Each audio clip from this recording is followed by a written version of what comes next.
Hello everybody and welcome back to the MSW Duisburg save, and I think that is the best I'm going to say that. Let's see what the comment section say about that. But today is a massive episode. It's first v second, and then we're getting into what club policies need to be enacted for me from January onwards. Yes, hello everybody, welcome to the save, a big episode for this one then. We're taking on Dynamo Dresden, who sit in first place. We are currently in second, but it's all getting a little bit tense. If we look at the league table, Victoria Köln are on level points with us. Our goal difference is keeping us in second place as we have 18 plus goal difference from 18 games, but Dynamo Dresden are 6 points out in front. Our form it's not been bad, it's just been a little bit sketchy. Draws starting to creep in. Ingolstadt, Sandhausen, Lübeck, 3 draws in a row. We have beaten Erzbig Au, and unfortunately, a little bit of scuppered plans for this one. The Freiburg game got postponed and has been moved to be played before January. So we're going to have 2 games in this episode,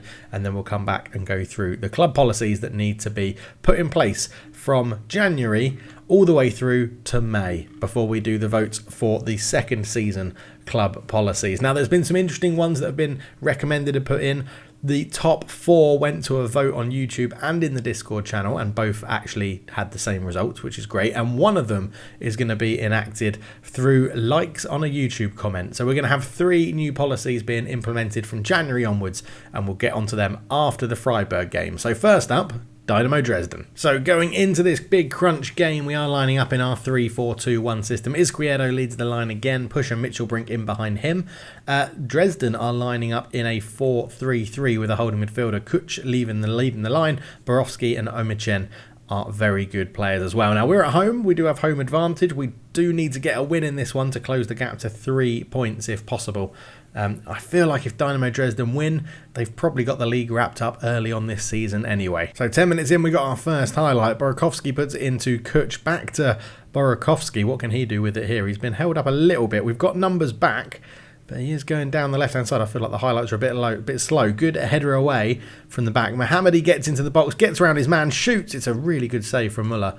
Yeah, let's speed these up just a little bit. That looks a little bit too slow for my liking. Zimmerschild will take the corner for Dresden, swings this one in, and Senga is there a way to head it out of danger, which we need more of. Half an hour gone, Dresden doing most of the attacking. We haven't had any more highlights, but we are not really in this game. 4 shots to 5. They've had 3 on target. We've had a 1. It's been pretty close, but the time's ticking away.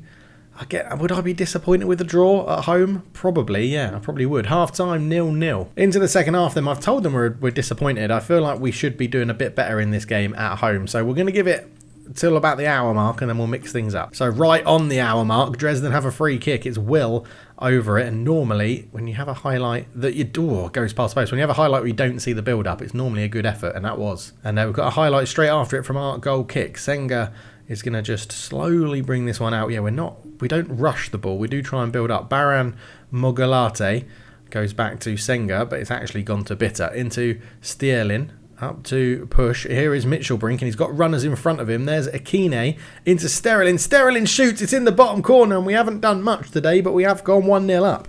MSV Duisburg take the lead. MSW Duisburg take the lead. V is like W. MSW Duisburg, I think is how you'd tell you. But anyway, we're 1-0 up. Akine on a yellow card puts it into Stierlin. He ran up from midfield, and that is 1-0, and I don't think we really deserve it, but I don't care. 20 minutes to go in this one. We're going to make our first batch of substitutions just to make sure we've got enough fresh legs on here. Marvin Knowles had a good game as the ball-winning midfielder, so we're just going to switch these 2 over so Yanda has the energy to push forward. Izquierdo's not had a good game up front. He's actually in a bit of bad form at the moment.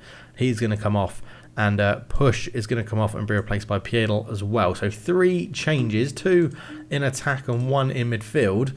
See if that means we can hold on to this win. 10 minutes to go. We're still 1-0 up. We've actually got better in the game as well. We've got a 6.2 here for Baran Mugalati. He'll come off for Kole.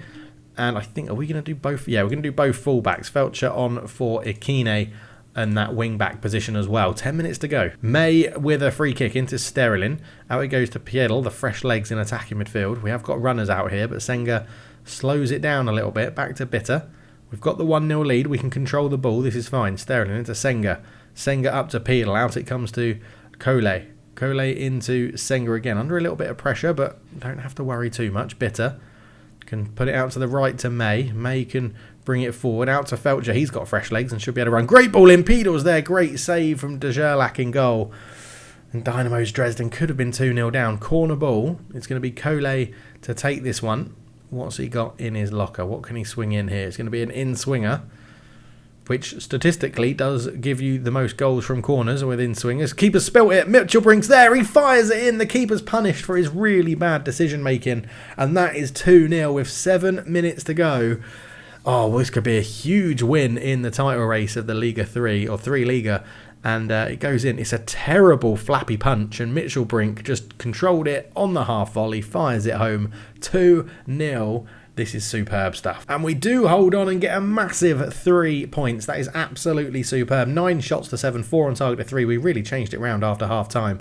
Really, really good stuff. 2-0 and the gap closes to 3 points. So the second game of the episode is SC Freiburg 2. So their second team. They're currently in 9th with 28 points. 10 points behind us. If we win this one and Dresden lose to Arminia Bielefeld, which they definitely shouldn't, we will be top as we go into the break because of our goal difference. But I'm expecting Dresden to win that game. Let's go and see how we get on. Here we are then for the Freiburg game. We're lining up in our 3-4-3 again. Yander back in the team. Girth starts up front because of the poor form of Izquierdo. Hasn't scored in a little while. Freiburg are playing a 4-2-3-1, which is a formation that we've generally done pretty well against. It depends if they're pushing on their fullbacks to help their wingers. That could cause us some trouble. But as you can see, a win here could potentially put us top going into the mid-season break. So hopefully we can go and get a result. 15 minutes gone, not much happening. Only 2 shots in the whole game, 1 apiece. We really aren't turning the screws as I would have liked against Freiburg, or they're restricting our play anyway. But yeah, pretty boring so far. First highlight of the game sees us have the ball on the left-hand side. It's Senga linking up with Baran Mulgolti, who is interested.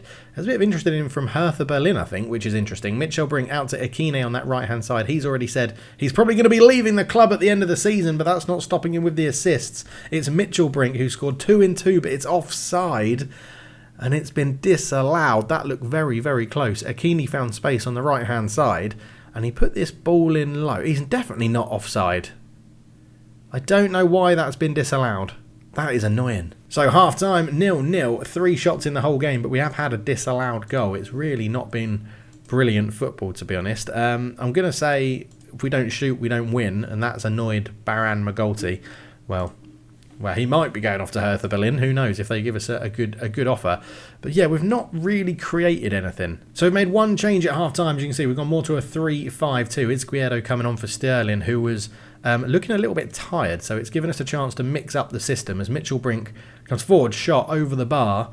Not the best effort, but positive. 5 minutes in and we've had another shot. So we do need to get more shots off. Free kick out wide. Push swings this one in. Bitter with a header. It's hit the top of the bar and gone over. So we're trying to create a bit more, but at the moment it's not really working. Half an hour to go. 60 minutes gone. Akine is going to come off for Felch, even though he's having a good game, but he's getting tired. Push is not having a good game. We'll bring on Piedel for him. Yeah, we're just lacking consistent strikers is the issue, which is probably why Brighton binned off Izquierdo, because he was probably too inconsistent. I think he scored on his debut for Brighton, but that'll be 4 subs done with 1 more to go if it's needed, as Push robs the ball there. Girth, who's just about to come off, Izquierdo wins it, and there is Girth with a shot past the post. And the name Girth has got some very good likes in the comment section down below. But yeah, let me know if you're enjoying the series. Please do leave a like, subscribe, all that good stuff. And there is different sort of videos coming out as well with 1 season challenges as Piedel goes over the bar. So if you haven't checked out the Luton 1 season challenge, which will be coming out tomorrow, so you can't have checked it out when this video's out, let me know what you thought about that. And if you've got any challenges, let me know in the Discord. Come and join it. Links in the description. Okay, our final sub is going to be for an injury because Izquierdo has picked up a potential thigh injury in the 82nd minute. Now, Kopka can come on and just basically replace him. We're going to change Kopka to be... he wants to be a pressing forward, but I'm not a huge fan of the pressing forward in this year's game. I think in FM21 or 22, it was really, really strong, basically, when they introduced it, and Jamie Vardy could play as a pressing forward and scored loads of goals all season, but in this game, not so much. Here is Farner with a throw-in, Warner into Lienhard, Knapp, goes back to Müller, into Fullman, long looping high cross in, and it's going to be picked up by Longvitz, and Werner with a shot over the bar.